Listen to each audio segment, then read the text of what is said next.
মাছ মাংস খেতে খেতে যখন ভীষণ বোর লাগে তখন এই রেসিপিটা একবার বানিয়ে খেতে পারেন। এটা হচ্ছে বেগুন পোস্ত।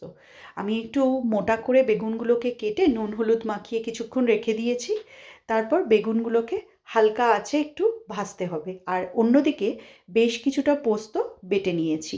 পোস্তর সাথে একটু কাঁচা লঙ্কাও দিয়েছি বাটার সময়। তারপর বেগুনগুলোকে হালকা আঁচে ভেজে নিতে হবে, খুব কড়া ভাজা হবে না। তারপর সেই বেগুন তুলে সেই তেলেই কিছুটা কাঁচা লঙ্কা আর বেশ কিছুটা রসুন ফোড়ন দিতে হবে। দিয়ে যখন বেশ রসুনের একটা ভালো গন্ধ বেরোবে নাড়াচাড়া করার পর, তখন বাটা যে পোস্তটা রয়েছে সেটা দিয়ে আরও বেশ কিছুক্ষণ নাড়াচাড়া করতে হবে। তারপর ভাজা বেগুনগুলো দিয়ে আরও কিছুক্ষণ নাড়াচাড়া করতে হবে এমনভাবে যাতে প্রত্যেকটা বেগুনের গায়ে পোস্তর একটা লেয়ার তৈরি হয়, মানে বেগুনগুলোকে ভালো করে পোস্তর মধ্যে মাখিয়ে নাড়াচাড়া করতে হবে। তো এইভাবে বেশ কিছুক্ষণ করে খুব সামান্য জল দিতে হবে। আমি মেনলি ওই পোস্ত বাটার পর যে মেশিনের যে ব্লেন্ডারের জল ওইটুকুই দিয়েছি। এটা একটু মাখো মাখো রেসিপি হবে।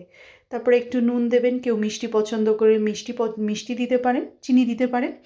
আমি চিনিটা অ্যাভয়েড করেছি। আর ২-৩টে কাঁচা লঙ্কা দিতে হবে। তারপরে ঢাকা দিয়ে কিছুক্ষণ রেখে দিলেই আপনার বেগুন পোস্ত রেডি। তো এটা একটু গরম ভাতের সাথে ভীষণ ভালো লাগে খেতে, আর কিচ্ছু লাগে না।